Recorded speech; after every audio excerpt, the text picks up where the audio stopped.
School's out for summer. Salut les toqués, joyeux nananif, chapeau les toqués en ligne, bonjour, bonsoir comme d'habitude. I don't know when you're going to watch this video or if simply you will do it. Je vous retrouve aujourd'hui pour une nouvelle vidéo achat récent. Donc ça mélangera là encore du Sabrat pour le chat, de l'achat cash et de l'achat nose. Sur fond sonore, vous avez l'excellentissime et génialissime BO de The Faculty, avec en morceau phare là, actuellement Alice Cooper, School's Out. Motherfucker. Et on commence tout de suite les amis avec le premier achat qui lui est un achat vide-grenier. Donc chopé pour 50 centimes. C'est une curiosité, mais voilà, déjà pour le prix je prends pas un risque. Et quand je vois qu'en plus c'est de Hideo Nakata, donc immensissime réalisateur qui a entre autres fait Ring et Darkwater. Donc c'est avec Aaron Johnson, Imogen Poots, Matthew Beard, Anna Murray, Daniel Kaluuya, donc casting relativement américain. Ça s'appelle Chatroom. Voilà, donc je pense que c'est basé vraiment sur le milieu d'internet peut-être. William, 17 ans solitaire, passe son temps sur internet et ouvre un forum de discussion pour les adolescents de sa ville. Rejoint par Eva, Emily, Mo et Jim, tous vident leur sac sur leurs parents, leurs soi-disant amis, leurs émois, leurs traumatismes. William, très à l'écoute, les conseille et les incite à s'affranchir de leurs problèmes par l'action. Aucun d'eux ne sait que dans la vie réelle, William sort d'une grave dépression et qu'il est déterminé à influencer le groupe sur Chatroom, à la vie, à la mort. Voilà, pourquoi pas. Ça a l'air assez sympathique, puis la jaquette est plutôt bien stylée. Donc voilà. Hop. Ensuite, alors... Ah ça c'est un petit achat Cora. Alors je suis passé par mon magasin Cora Lance 2. Il y avait un gros bac avec tous les Blu-ray à 2,99. Je vous avais présenté récemment quelques trucs, genre Dans le Sabre, le film de pirate, à l'espèce de film de catastrophe, il y avait Killing Room, enfin voilà, il y a plusieurs choses. Et là, je suis tombé sur le seul de cette saga qui me manquait et en Blu-ray pour 2,99 en Director's Cut. Donc c'est Butcher 2, voilà, chopé pour 2,99€, donc très content, du coup j'ai les trois. Il n'y a que le dernier, là, je sais pas encore s'il est sorti en France, qui me manquera du coup, donc bien cool. La saga de Victor Crowley est terminée. Ensuite, petit achat de nose. Alors, quand je l'ai vu au cinéma, je peux pas dire que je l'ai détesté, mais c'était pas loin. Donc je l'ai vu à sa sortie, je crois que c'était en 2012, 13, 2014, donc il y a 4 ans. A savoir que par exemple un film comme La Cabane dans les Bois, je l'ai vu au cinéma, j'ai détesté, je l'ai revu, depuis je suis très fan du film. Donc je vais pas dire que c'est ce qui va arriver avec The Baby, mais je lui laisse une chance. Et au prix où je l'ai payé, 1,99€, voilà, je pense que c'est pas bien grave, et puis ma copine de toute manière pourra le voir. Donc voilà, film de possession. C'est une nana qui va être enceinte en fait, on va suivre, c'est un fan footage je crois, ou du moins une grosse partie du film. Et plus la grossesse va évoluer, plus elle va avoir des comportements bizarres et il va se trouver qu'en fait, la jaquette dit tout. Voilà, le titre c'est The Baby, on a une maman qui est possédée au milieu d'un cercle, une espèce de patacle. Donc voilà, écoutez, faudra que je revoie ça à la maison, on verra. Donc pour 1,99€ The Baby. Ensuite, celui-ci n'est pas un film d'horreur, mais je l'ai glissé dedans, donc c'est pas grave. C'est un film que je voulais depuis un bon moment, que j'ai raté lors de sa sortie cinéma. Avec au casting Nicholas Hoult, donc qui est l'acteur principal de la série Skins que j'adore. Et sinon, il a joué entre autres dans Warm Bodies et dans comment ça s'appelle, Jack et le haricot chasseur de géants, je crois. Voilà, et on retrouve aussi Rosanna Arquette, donc c'est Kill Your Friends. Donc un film très orienté musique Britpop des années 90, avec entre autres je vois Blur, Chemical Brothers, Oasis, Prodigy, Mark Manson, Royal Blood, enfin voilà, ça a l'air vraiment génial. Donc ça se passe en 97, il est producteur dans une maison de disques et il cherche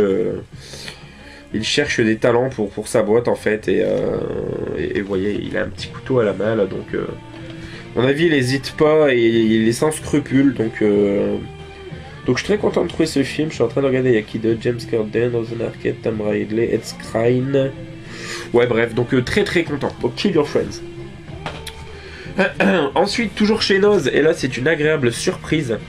C'est un film tiré d'une œuvre de Clive Barker, donc j'ai raté Book of Blood tout récemment, qui était aussi à Noz, j'ai pas pu la voir. Donc en plus c'est une édition Metropolitan Video qui font tout le temps des films de vraie grosse qualité.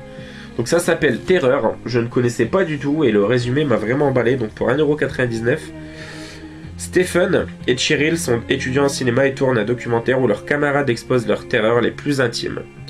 Ils ignorent que l'un des membres de leur équipe traumatisée depuis l'assassinat de ses parents a décidé de confronter les intervenants du projet à ce qu'ils redoutent le plus. L'expérience va se terminer dans un bain de sang. Donc voilà, très très content, une petite adaptation de Clive Barker. Bah écoutez, pas tous les jours qu'on en trouve.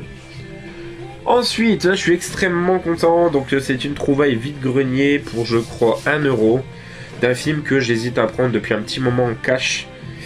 Voilà, donc édition restaurée et remasterisée avec les deux versions différentes sur le DVD. Un moulin reconverti en un macabre musée de cire, donc film de Giorgio Ferroni. C'est le Moulin des Supplices, voilà, de chez Neo Publishing. Et encore une fois, ce que j'aime chez Neo Publishing, c'est que soit nous avons des jaquettes rétro verso, donc avec la fiche un peu moderne et la fiche très vintage. Bah là, c'est que un côté, mais voilà, c'est la fiche vintage qui est retenue, la fiche VHS, qui est vraiment superbe, quoi. Donc très très content de rentrer ce film, voilà, donc avec le fourreau assez sobre, mais globalement efficace. Donc bien content de rentrer ce film. Ensuite, alors, hop. Et là c'est assez marrant parce que en vide-grenier je suis tombé sur un film d'une saga qui me manque. Et en cas, je suis tombé sur le 3e pour 50 centimes. Du coup, ça m'a complété la trilogie. Donc voilà, là, je me suis chopé le Cabin Fever 2 pour 1€ en vide-grenier, donc que je n'avais pas. Donc, ben, très très content. Je crois que de ce que tout le monde dit, c'est peut-être le plus fun, mais je suis pas sûr. Donc voilà, c'est un Evil Dead 2 pour adolescents sous stéroïdes. Voilà, ça donne envie dit comme ça, mais généralement, ce genre de truc, faut pas s'y fier, donc bon.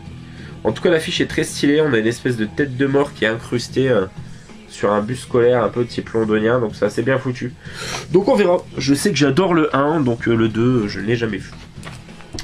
Ensuite, petit film trop chez Nos pour 1,99€. Voilà, ils avaient pas mal de films d'horreur en ce moment. Il y avait aussi Knock Knock que j'avais déjà. Il y avait 75. Il y avait Piraconda. Il y avait le Piranha d'Alexandre Aja. Enfin voilà, il y avait quelques autres trucs assez sympas. Pour ceux qui ne les ont pas. Donc voilà, film alors qui a l'air mais inspiré de ouf de Saw. Rien que sur la jaquette, on retrouve l'espèce de salle de bain, toilette morbide glauque qui est utilisée pour Saw 1. La même image que le cadavre ou pas de Jigsaw lui-même allongé au milieu de la pièce avec le flingue et la trace de sang. On retrouve le toilette en arrière-fond avec la cuvette, enfin le truc où on tire la chasse là en céramique qui va servir dans Saw pour éclater un crâne, je crois, ou c'est dans le 2 il me semble, dans Saw 2. Et donc voilà, donc ça s'appelle Nine Dead. 9 étrangers ont été enlevés par un homme armé et masqué. Toutes les 10 minutes, l'un d'entre eux mourra s'il ne trouve pas la connexion qui les relie. Découvront-ils la vérité avant que le temps ne s'écoule? Qui des 9 survivra? Ça a l'air vraiment cool, ça je pense que je vais le regarder assez rapidement. En plus c'est une sélection Mad Movies. Donc c'est souvent mais pas toujours gage de qualité. Ensuite, et là pareil pour 50 centimes en cash, je suis vraiment très content.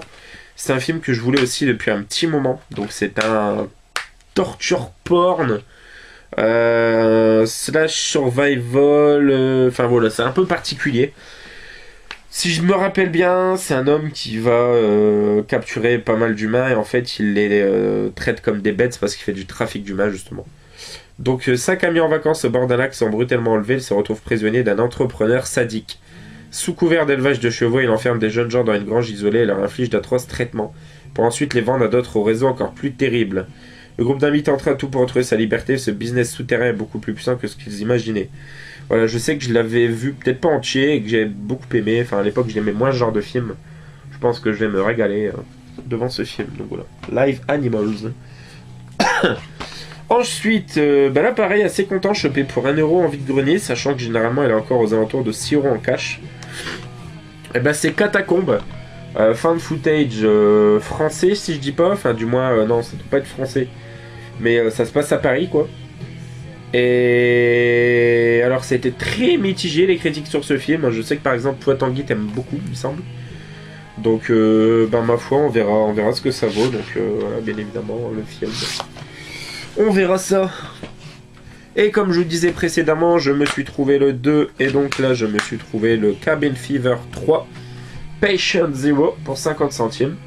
Donc, ben, très content. Il me semble qu'il y en a un quatrième, mais je suis pas certain, à vérifier.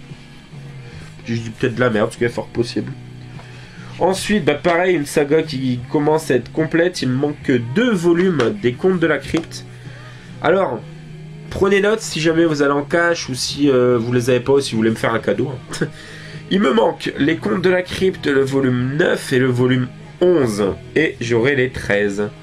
Donc là, je me suis chopé le 5, le troisième qui me manquait. Donc celui-ci, c'est avec Whoopi Goldberg, Anthony Lapaglia et Sonia Braga. Donc bah voilà, ma foi, du coup il m'en manque que 2. Donc les Contes de la Crypte, très cool également. Ensuite, on revient chez Noz. Et là, je suis vraiment content parce que pareil, c'est un film que je voulais depuis un petit moment. Donc chopé également pour 1,99€. Alors, je pense pas me tromper, je pense avoir des bons souvenirs en disant que c'est français. Je me demande même si c'est pas Zoé Félix. Là, j'ai un petit doute par contre parce que il n'y a pas les noms derrière. Donc c'est Captif. Voilà. Et Carole est membre d'une équipe humanitaire dont la mission dans les Balkans touche à sa fin. Sur le chemin du retour, elle et ses 2 coéquipiers sont brutalement attaqués et enlevés par des criminels de motivation inconnue. Qui sont ces ravisseurs? Que veulent-ils vraiment? La vérité va se révéler terrifiante. Alors, il me semble que c'est Zoé Félix et lui c'est peut-être Harry Elmaleh, mais je sais pas s'il joue dans le film. Donc voilà, Captif, ma foi, très très content.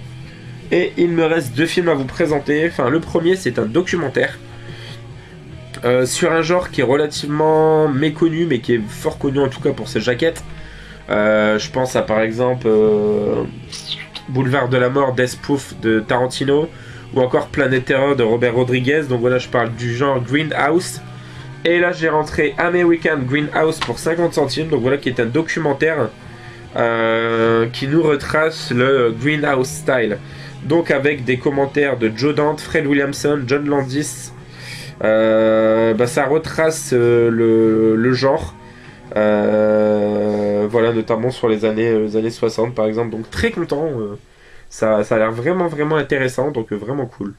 Donc voilà, American Greenhouse. Et on termine avec du lourd.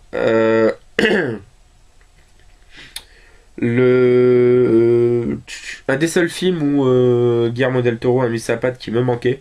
Film de Juan Anton Bayona. Donc je sais plus il a fait quoi là, j'ai un trou d'un seul coup. The Impossible. Voilà. Donc produit par Guillermo del Toro et réalisé donc par Juan Anton Bayona. Il Orfano, l'orphelinat. Donc voilà, vraiment très content. En plus en édition collector. Avec le film et un bon CD de compliments. Donc voilà, ça se présente sous un digipack. Donc voilà, chopé pour 1,99€ en cash. Donc bien content. Donc bah, c'est tout les amis, j'espère que ça vous aura plu. N'hésitez pas à commenter comme d'habitude, dire ce qui vous plaît et ce qui vous plaît moins. N'hésitez pas à lâcher un petit pouce bleu ou un petit pouce rouge. Et nous, on se retrouve très prochainement pour une nouvelle vidéo. Joanne Ananif les amis, ciao ciao.